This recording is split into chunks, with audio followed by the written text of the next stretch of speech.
All right, so this is a video from 2016. Ben Shapiro makes leftist snowflakes run for safe spaces at Yale.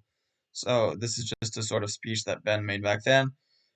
William Buckley program. So this was a guy who apparently, if you saw it, this is a summary of what this person said that 50 years ago already founded this to like give a voice to people who countered campus orthodoxy. Philosophical underpinnings of American conservatism, to discussing the Obama administration's liberalization of relations with Cuba, and of course, to the perennial question, what is going on in American college campuses?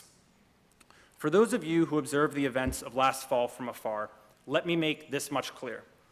The Buckley program stands firm in its commitment to protecting free speech on campus, and we will remind every single Yale student that prudent and reasonable people will disagree on how to resolve the complex issues at hand.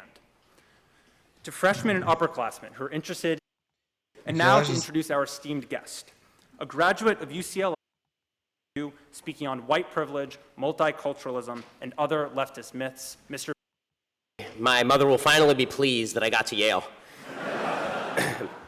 So first of all, thank you to Young America's Foundation. Brief note, if my voice seems to be going out, if I start hacking up a lung, it's just because I watched Hillary Clinton fall down on YouTube, and it's so contagious that alone seems to have affected me. Okay, so today, we're going to talk about all the dumb, stupid, nonsense words your professors and your administrators and students. Like he's just directly making a sort of base attack for like based on nothing. Like I don't like that. Like it's sort of just, yeah. On this campus used to stifle debate and shut down opposition and excuse violence. So we're going to go through particularly, and we're going to debunk 5 of the most common campus terms that you hear all the time from the fascist left. Diversity, white...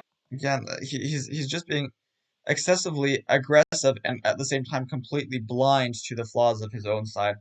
Just an utter hypocrite. Privilege, trigger warnings, microaggressions, and safe spaces. So the full hit list. Now, here's the warning. This exercise may make some people on the left a little upset. It may trigger some people. It may be construed as a microaggression. So there's your warning. If you don't like it, you can leave now. Facts tend to do that to people. And Mr. Ben Shapiro, provider of fact. You know, the good news is facts don't care about your feelings, as I'm fond of saying, and neither do I. Oh, man. So, it gets better. It gets better.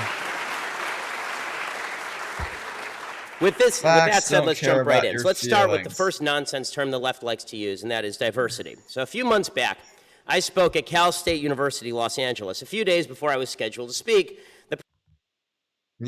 says the right, of course, loves diversity. They just want that diversity to be each segregated into different geographical locales. They basically, and of course, in theory, they'd want to even destroy that diversity and replace it with themselves and have a global monoculture of their thing. But of course, that is just too Hitlery, even for them. And so they have to resort to claiming to want diversity, but that is segregated. The president of the university decided that it was imperative that my lecture be canceled, and he issued a letter explaining. Let's just see if I'm still recording. I'm sorry, but because it often stops. Explaining why he had canceled this lecture, he wrote, quote, "After careful consideration, I've decided that it will be best for our campus community if we reschedule Ben Shapiro's appearance for a later date so we can arrange for him to appear as part of a group of speakers with differing viewpoints on diversity. Such an event will better represent our university's dedication to the free exchange of ideas and the value of considering multiple viewpoints." So it's so important to consider multiple viewpoints and have a free exchange of ideas that the one idea they don't like has to be shut down in the name of diversity. And that's what diversity means. Diversity generally means on college campuses, shut up. But I agree that the college campuses do have a tendency to shutting down certain voices, and I agree that is actually not a good thing. Up, lest you make some people uncomfortable, because diversity can't thrive where people disagree. Everybody has to agree in order for diversity to really bloom. This idea goes back a long ways, back to a professor named Herbert Marcuse. He said back in the 1960s that he was in favor of what he called liberating tolerance as opposed to the repressive tolerance of free speech. He said free speech was just demonstration that there was this patriarchal, heteronormative order that crammed down freedom on people, and so freedom had to be overthrown. Free speech was repressive tolerance. What he wanted was liberating tolerance, and the only way to have liberating tolerance was to shut down everybody who disagreed with him. So true tolerance meant that you couldn't tolerate anybody. Gotta say, I don't believe in shutting down people that disagree, but I believe in definitely just I believe in just not basically heeding the opinions of other people.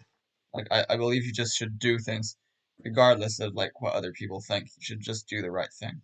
Who disagreed with him, which makes But like perfect sense. yeah, of course, yeah, because I've been thinking like, would it be better to just not have free speech? Because since people are just so gullible and brainwashable, well, without free speech, then it would be much easier to make them not believe like the idiotic things that they believe in. But the thing is, the problem is that freedom of speech is per se one of the values that I want to implement, right? And so like literally in places where there is no freedom of speech, I want to fight for freedom of speech.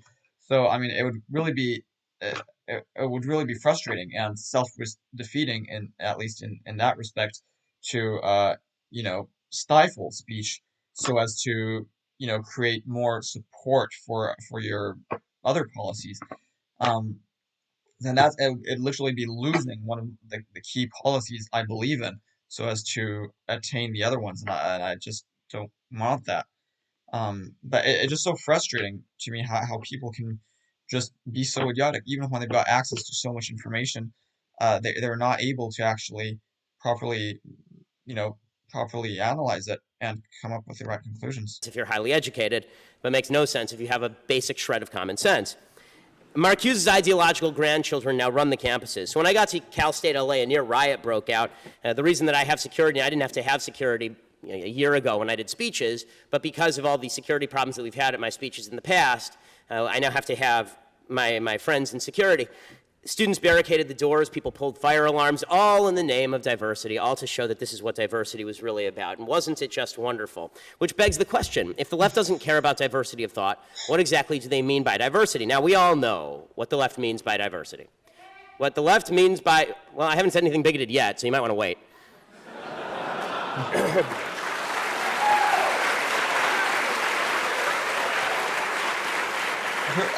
I guess the audience is just a bunch of like Trump supporters or something.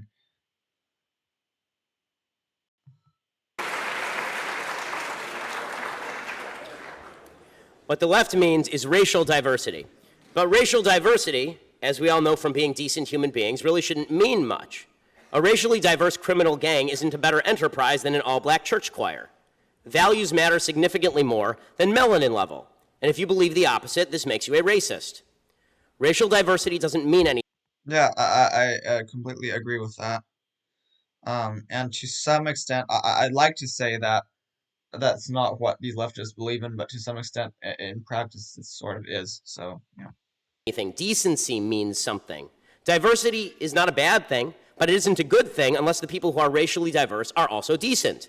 Diversity isn't a bad thing unless the people who are racially diverse are indecent. This is not a difficult thing. Diversity isn't our strength. Decency is our strength.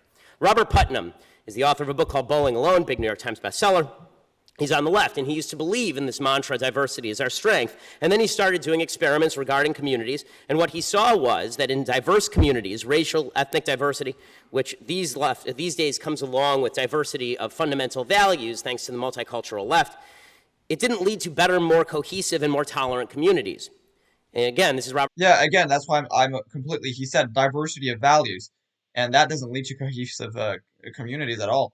That's why I'm completely opposed to multiculturalism, and I hate it, but also on a global scale, because what happens is that if you've got multiculturalism in one place, you'll have conflicts between the different cultures in that one place, and if you've got multiculturalism on a global scale, well, that leads to war. Putnam, who's on.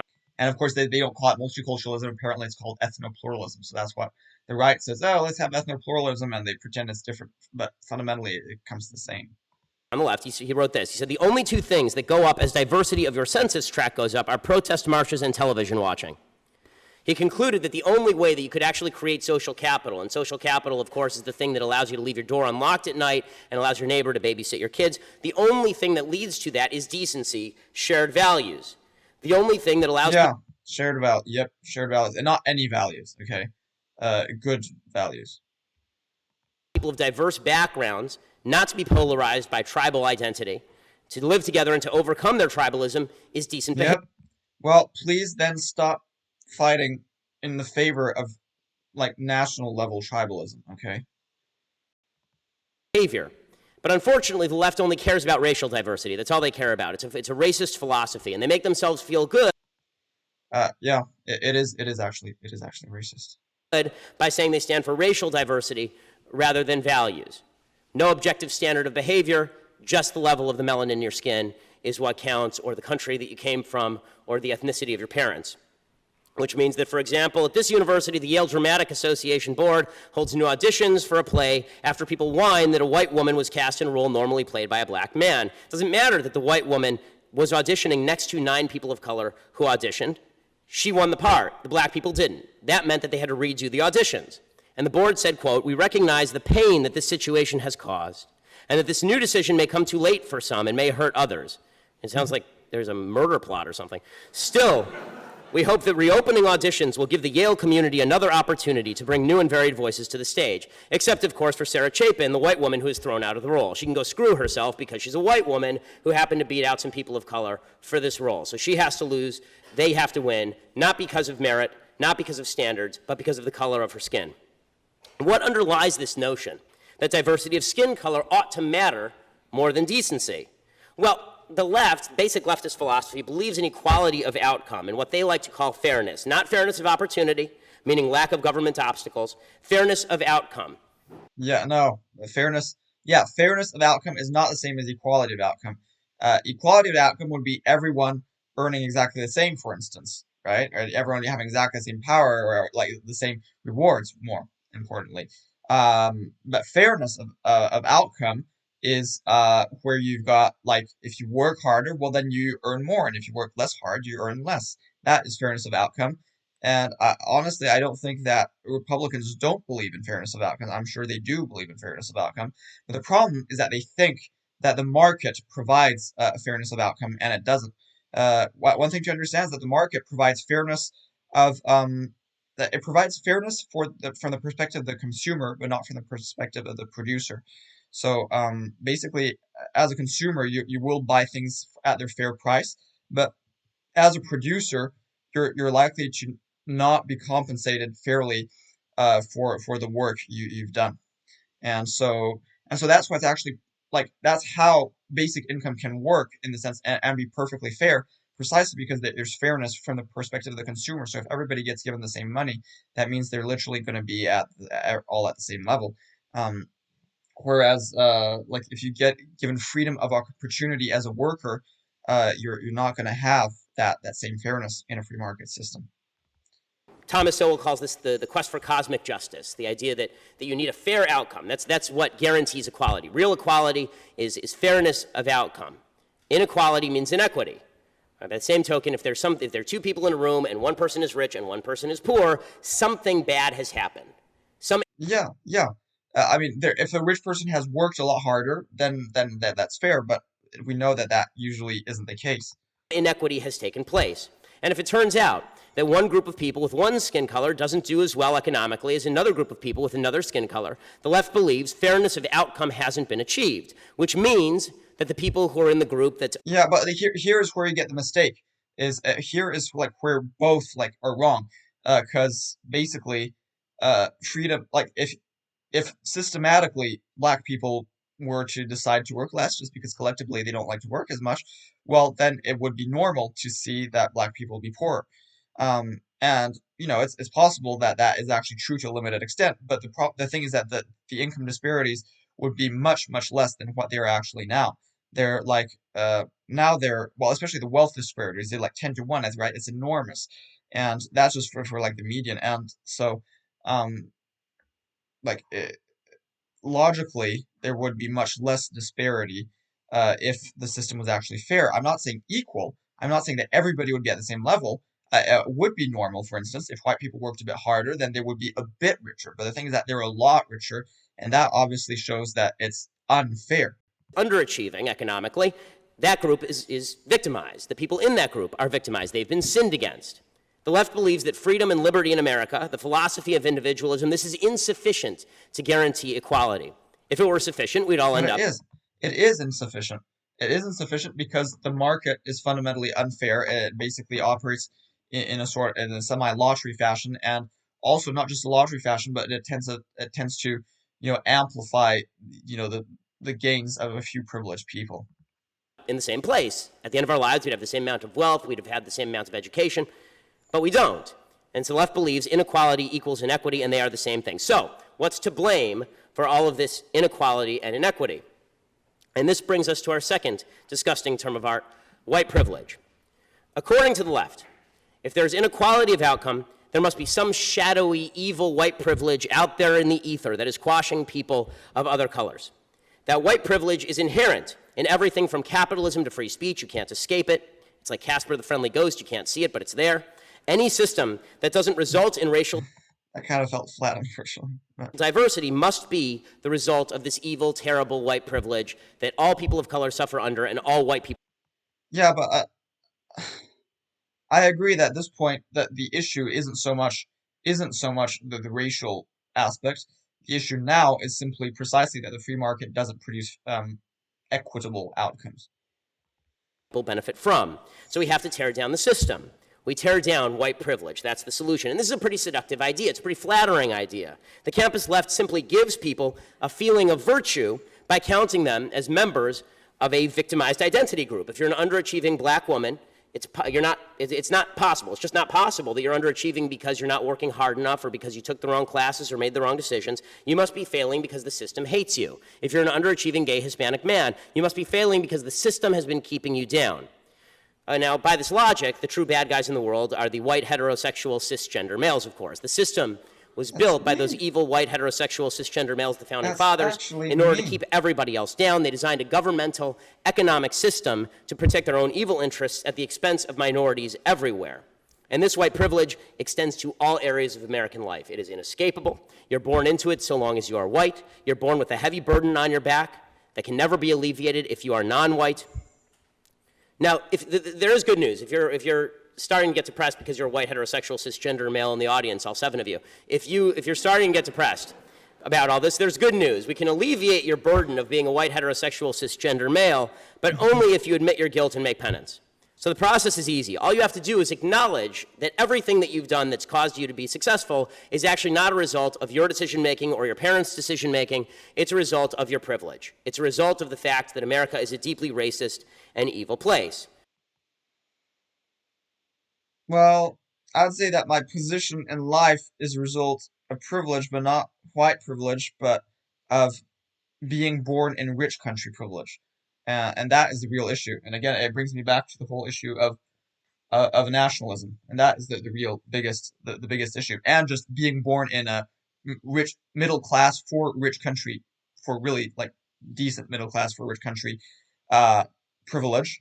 And again, so that brings us to the issue of economics. So the problem isn't really race so much. I mean, there is racism, of course, but the bigger problems is uh, economic inequity between individuals within the same country, and then economic inequity between different countries. Those are the two biggest issues, and that is where most privilege stems from. The trial of the white heterosexual cisgender male is somewhat like a verbal Spanish Inquisition. If you admit your white privilege, you don't have to be accused of white privilege anymore. If you don't admit your white privilege, that's because you're a beneficiary of white privilege. So you confess and you repent and you beg mercy and you whip yourself, and they actually have scourges for sale in the Yale student body office. Mea culpa, mea maxima culpa. Now, before we go further, I want to add a quick caveat here. It's important to define our terms. It's true that black people and other minorities in the United States have suffered historic discrimination. Of course, that's true. You'd have to be a fool, an idiot, or a liar not to acknowledge this. It's Thank you, inarguably true. thank you, Ben. Thank you, Ben, for saying this. And I know most Republicans like admit this, and I don't think most of them support slavery at this point, although of course some of them do, but like by far the majority of right wingers, I think, in America currently do not support slavery. And I think they genuinely believe about the stuff about, like equity and stuff that, if you just give everybody the same opportunity, then the system is equitable. I think in that respect, they mostly are in good faith. It's even true that some people are likely suffering from the effects of historic discrimination under Jim Crow, because it turns out that how your parents grew up has impacts on the amount of wealth in which you grow up. But that Yeah, does and not yeah. mean that Hmm. Yeah, black people right now are suffering from today institutional discrimination. yeah. But I don't know if people are really. I don't know if that's what people are saying. I think to some extent, what people are complaining about is precisely the legacy of generational intergenerational poverty. Now, in any case, I just support taxing inheritance at the same pretty high tax rate as all income. So it would be about 50%. So that would already kind of cut down to some extent intergenerational wealth, and also with my income no wealth cap at $10 million. Well, it would mean that at most you could, after taxes, inherit $5 million. So obviously you wouldn't have like big fortunes anymore being passed along. Historic discrimination is insufficient to explain current levels of inequality or to justify discrimination against white people who had nothing to do with Jim Crow. Individuals all over America have different backgrounds. We were all born with different skill sets. We were all born to different sets of parents. Some of us were born rich. Some of us were born poor. Some of us were born smart. Some of us were born slightly less smart. You're at Yale, right? Because he's from Some people have Harvard. histories of discrimination. Some people have histories of privilege. Some people were born in the hillbilly culture that J.D. Vance talks about in Hillbilly Elegy. Other people were born in inner city culture. People are born with all sorts of different backgrounds. But the solution to historic injustice, the solution to how you were born, isn't to perpetrate injustice against other groups. 3 generations ago, my entire extended family was being slaughtered in Europe, and FDR shut the borders. Okay, that doesn't mean that now I get to come along and suggest that all modern American taxpayers have to pay me. That's not how this works. We Yes, can't fix. thank you for saying that. So yeah, because he's Jewish, right? So, thank you again for mentioning that. It's true. Jews have suffered from terrible discrimination, and not just in World War II, but like historically, just for like forever. Yeah, yeah, and yet like Jews aren't asking for reparations by and large. So, yeah. And come to think of it, Jews are often richer, and like maybe it's because they actually are better at working. Like they're just better at working the system and getting ahead. Still doesn't mean that the system is equitable, but it does mean that you can, to some extent, improve your lot by working more. Just that it's not fair enough. Where you start in life. There's just no way to do that. There's no way to fix where you start in life. That is beyond your control. It's beyond my control, and it's beyond. No, there again, basic income. That is the way to decide how to start in life. Literally, like that's how you do it. Beyond government's control. Government doesn't have a time machine. It can't go back 150 years and fix everything that was wrong with slavery. Government doesn't have a time machine. It can't go back to the days of Jim Crow and fix everything that was going wrong in the days of Jim Crow. It's beyond your control, my control, and government's control. But the notion of white privilege suggests that no one can ever overcome this burden. You can't overcome where you started in life because there's this giant. I've been thinking, I for now in my program I didn't mention having, I think it was Thomas Piketty who had the idea of giving upon reaching majority, giving every person an actual sum of capital, like not just a basic income, but a one-time sum of capital just upon starting adulthood. And that actually could be a good idea because that would allow you to like invest, and not just, because if you're just on basic income, that's not much, and you're not really able to do much with it. But if you've got like some money, like some actual, some a certain amount, like then you could actually like start your own business or something. That would actually be pretty cool. So that I don't know, that seems like a pretty nice idea actually. And we could try to think about how much it would cost, like what we could do for what cost. Um, and so it would amount to what, like let's say there's maybe like a bit over 1% of the population, like less than more than one, but less than 2% of the population within a year reaching that age. So you would be giving that to that portion of the population, that amount. So, for instance, um, I don't know. So we know that the GDP per capita worldwide is about 20,000 US dollars, and soon that will even be like after uh, taxes for government. Although that, I mean, that will still take a couple decades to reach that level for being after tax income. But um, like I said, we could afford a basic income of 10,000. So let's say we just take, I don't know, say 1,000. We add 1,000 extra to that for this thing, so it doesn't really change all that much in absolute terms. But if we took 1% of the GDP per capita to fund this giving of capital to people one time, right? Then we could actually afford to give um, like I said, because there's only like 1.5% of the population that reaches that age, well, we could give uh uh what's the right number? 100 divided by 1 point, we could give like 70, basically like 70, 80 times that amount. So 70, 80,000, 70, 80 times 1,000 per capita. So we could give like 70, 80,000 in cash. So we could say like 100,000, right? We could give 100,000 US dollars pretty easily to all people upon reaching majority. Or perhaps we could like divide it, and so maybe because lots of people are still a bit immature at that age, so maybe you could give like 50,000, and then maybe 10 years later you give another 50,000, right? That might also make sense. Um, so that actually strikes me as a pretty cool idea. Um, so yeah. Yeah. And we could say that that amount would like not be counted into like the maximum income. Like if you were earning income on top of that, uh, like you wouldn't be limited by that money, so that wouldn't be counted into the money that gets capped by the income maximum, which I want would be like currently at around 100,000 US dollars. So so yeah, that would be a pretty good idea. We could give like two times 50,000 in just like capital to people. I think that I like that idea. Bear out there called white privilege that's trying to eat you.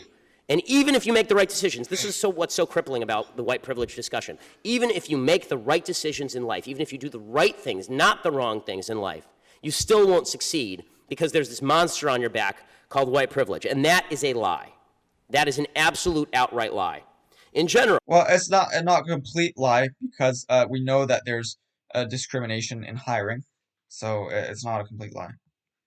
in America, the freest country ever conceived by man or implemented by his hands, okay, there's another reason Yeah, see, man, I prefer gender neutral terminology. Honestly, it pisses me off to say like conceive, like to say man for humans. that some people fail and some people succeed because some people make better decisions than other people and some values are better than other values.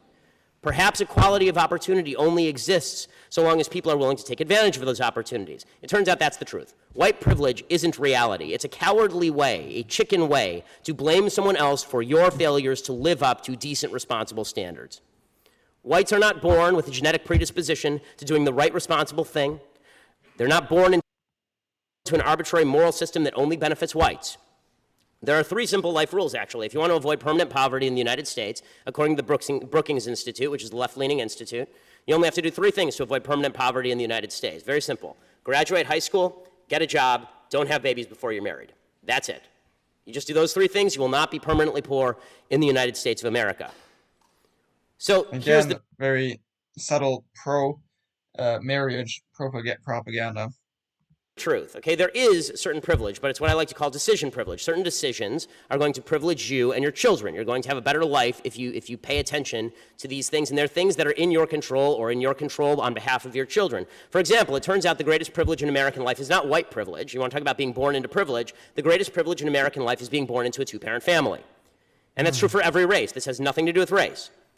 That's true. That creates more stability, but it's because then you've got like more, you got more care, you got more opportunities, and and also financially, you're likely to be wealthier. Um, but the point is that, uh, of course, that can't be. I'm trying to think about how that could be rectified, and I personally don't think that like forcing people into like repressive family structures just because of that is really that I mean, I think single parents can do a good job. I think single parents can do a great job, in fact. And much of the reason single parents don't, kind of struggle and maybe create poor outcomes for children is precisely that it's pretty hard to manage in the current system where, you have to work to earn a living. With basic income, you could just be a single parent and care full time for your children, and as a result, it would be fine to be a single parent. For example, the poverty rate among two-parent black families in the United States is 7%. 7. Okay, the poverty rate among single white mothers is 22%. What Again, the bashing of single mothers. Again, I don't like this single mother bashing. Just give them basic income, right? Supposedly motherhood is like good for society, right? But no, only if you're depending on a man for it. Basically, you're supposed to. It's okay to leech on society as long as it's just a single man who directly gives it to you. But you can't. I mean, not if it's at the just by the government, even though it actually comes to the same. It like literally comes to the same. But no, it's you're supposed to depend on the charity of a single man rather than on government aid. happened to white privilege? Why aren't those single white mothers doing better than the two-parent black families? I mean, did they stop being white when they got knocked up or what? Okay, the fact is that if you have babies before you are married, you are more likely to be poor, and it is the single greatest predictor of intergenerational poverty. This is called decision privilege. Okay, here's another decision privilege. I like to call it the not committing crimes privilege.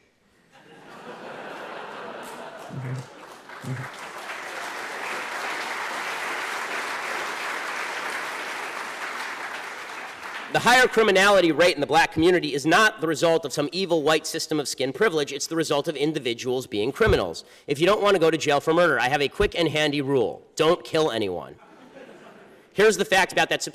Yeah, I gotta agree with them. There are lots of these sort of ghetto people among black people, chavs, um, yeah, that is uh that is true, and that's why there's like lots, most there's more violence, like and more like police violence against black people is because there's more criminality in black communities, and yeah, sure, but of course it's also that there's just more criminality among poor communities. So it's not saying necessarily that black people are more criminal, but it's just that it's not so much a black specific thing, but more poor person specific thing. But then, like if you're seeing police violence directed against blacks, it's largely a result of that. But then, of course, there is a certain extent of discrimination as well. We're not denying that. Unlike Ben, who is denying that there's currently discrimination, as far as I can tell, no, there is still discrimination. Supposedly evil justice system, that evil racist justice system, it actually statistically under-prosecutes murder in minority communities because minority communities are under-policed. When the police do come into contact with black people to take the disgusting black Hmm, is that because I keep hearing the opposite. So maybe I don't know where does he get his data from? Do they actually under prosecute mur I guess, yeah, I guess his idea is that once I guess like there's more convictions for accusations of crime among black people, but they're less accusations, like proportionally to the amount of people that we assume are actually responsible for crimes. Um, that may well be the case. Lives Matters lie, police are less likely statistically to kill black people than white people in the same circumstances, according to Professor Peter Moskos of the John Jay College of Criminal Justice at CUNY. As early Okay, let's actually have a look at this. I don't want to just I don't know. I want to find are are black people uh more likely to be killed by police in same circumstance. Man, I'm just never gonna find anything proper. Deaths due to lethal force by law enforcement. Okay, black Americans killed by police twice as likely to be unarmed. Um, let's see. Race and reasonableness and police killings.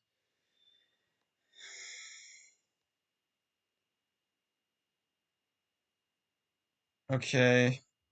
So let's see about this. Okay.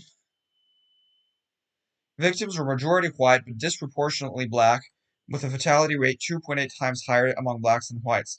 But yeah, but if blacks are engaging more in criminality, that would explain that. So the question is that ratio higher than the criminality ratio? Most victims were reported to be armed, however, black victims were more likely to be unarmed, 14.8% than white, or 9.4% were Hispanic, 5.8% victims.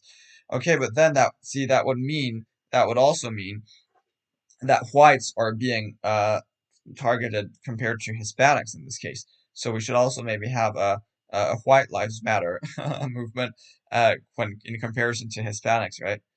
Fatality rates among military veterans, active duty service members were 1.4 times greater than among their civilian counterparts. Four case subtypes were examined based on themes that emerged in incident narratives. About 22% of cases were mental health related. 18% were suspected suicide by cop incidents, with white victims more likely than black or Hispanic victims to die in these circumstances. 14% involved intimate partner violence, and about 6% unintentional deaths due to lethal, what is LE? Lethal law enforcement action. Hmm. Another, wait, okay, I'm not really sure. How are those other ones not? Oh, like, I guess the other ones were intentional. Another 53% of cases were unclassified and not fall into a coded subtype. Okay, so there's a difference, but like the difference between white and Hispanic proportionally is similar to the difference between black and white. So we should actually be also just as outraged that whites are being disproportionately targeted with respect to Hispanics. Um, so the question is, but the problem is that here they're not including.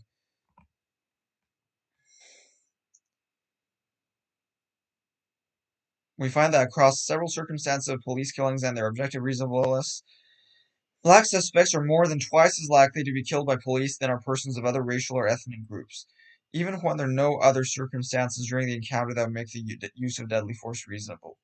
Police killings of Latinx civilians are higher compared to whites and other racial ethnic groups in some but not all circumstances. We find no evidence that enhanced, so that contradicts what we saw in the other one. Um, we find no evidence that enhanced police training focused on mental health crises can reduce the incidence of fatal police shootings of persons in mental health crisis or racial and ethnic disparity generally in police. Okay, and killings. Okay, so that's also a good thing to bear in mind because that's something that's been talked about quite a bit. Is should we like focus on that? And apparently, this research certainly said that that's not the case. So this one says that clearly black people are being killed twice as much.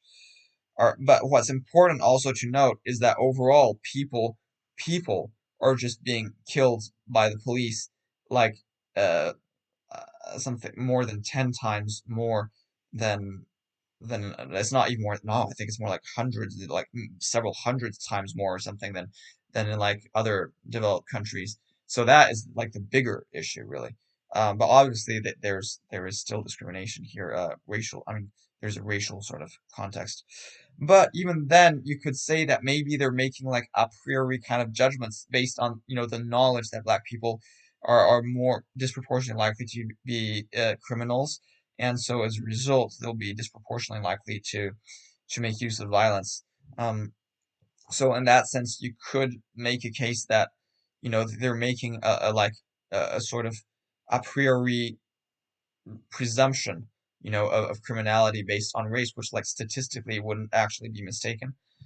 Our findings suggest that the standards of constitutional case law fail to anticipate the circumstances of fatal police shootings and are therefore seemingly irrelevant in preventing racial disparities in police fatal shootings. In light of this constitutional landscape, we argue that the ineffectiveness of enhanced police training to reduce shootings overall and racial disparity within these shootings may reflect the absence of race specific components in their curricula.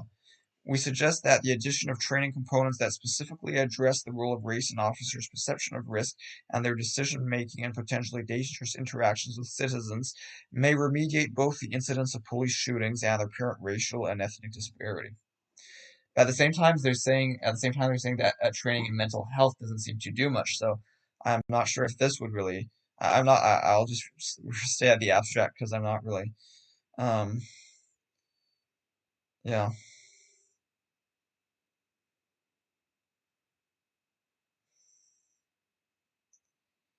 Okay. Here, I'm trying to just find some different opinions here. That claims white police no more likely to shoot minorities draw fire. Researchers are raising red flags about a recent study on race and deadly encounters with police in the United States, highlighting the difficulties in measuring racial bias. The study claimed that white police were no more likely than their non-white colleagues to shoot minorities. But now other researchers say the study was flawed and that it adds little to the debate over whether minorities have a greater chance of getting shot by police than white civilians. It's just a completely indefensible conclusion to draw from the data that's available. Okay, so they're saying that they're just not it's not like white police people who are shooting like non-whites more, but it still might be non-white police people that also are biased against non-white people. Okay. Um. Maybe this is because this is 2016, so that's the year that how controversial this is the year that the Ben thing is about, but unfortunately, it's not available for me. Why are so many? Yeah.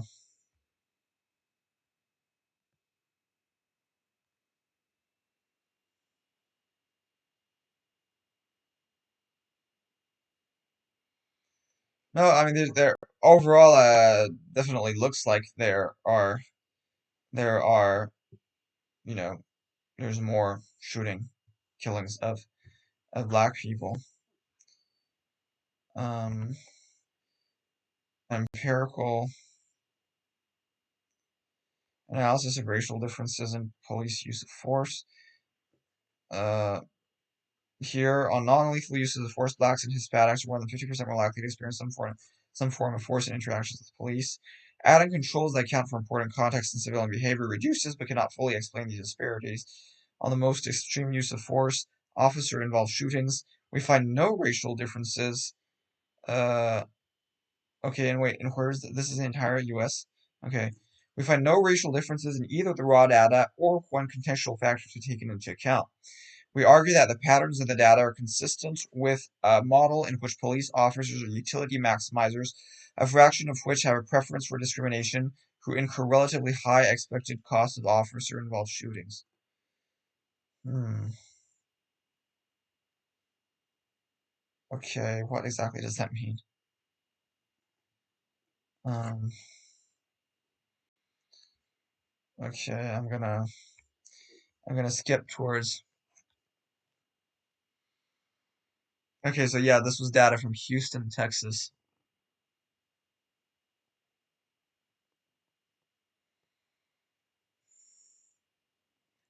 Here they say blacks are 27.4% less likely to shot at police relative to non-black, non-Hispanics.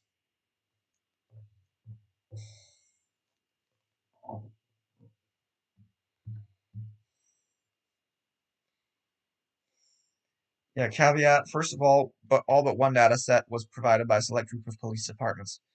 It is possible that these departments only supply the data because they're either enlightened or not concerned about what the analysis would reveal. In essence, this is equivalent to analyzing labor market discrimination on a set of firms willing to supply a researcher with their human resources data.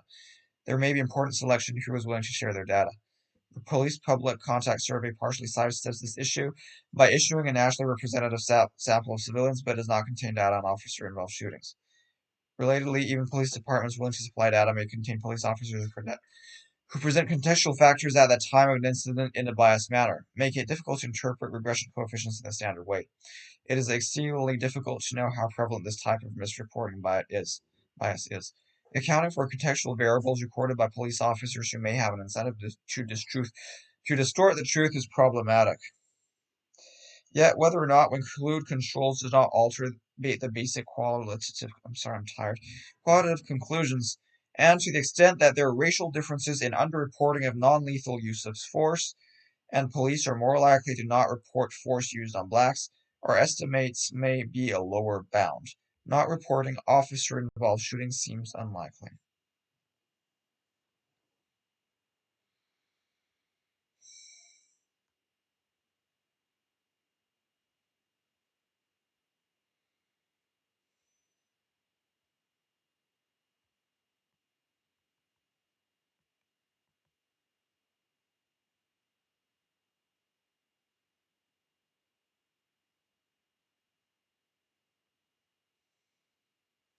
Just sort of reading. I'm sorry, I'm just kind of reading. But this is a big study. And I'm not gonna look. They started doing like math stuff and like models and stuff here. Um,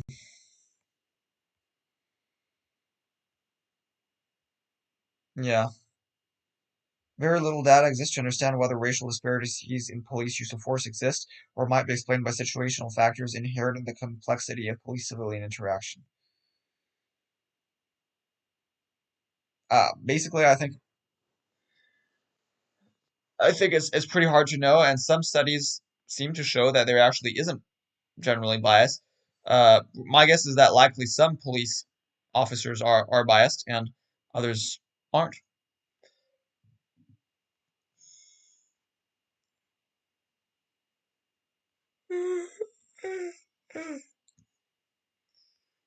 Yeah.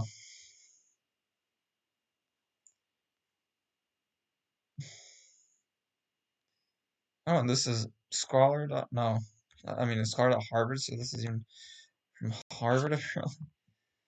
Roland Fryer. Is that the one he was talking about? Is that who Ben was talking about? So let's go back a tiny bit. White people in the same circumstances, according to Professor Peter Moskos of the John Jay Uh-huh. College of Criminal Justice at CUNY. As early as So this is another person. 1994, the DOJ Okay, that's surveyed early. felony cases in the country's 75 largest urban areas and found lower felony prosecution rates for blacks than for whites. Okay, well that's interesting. So he found actually lower rate. What was he called again? Moskos. How do you write that?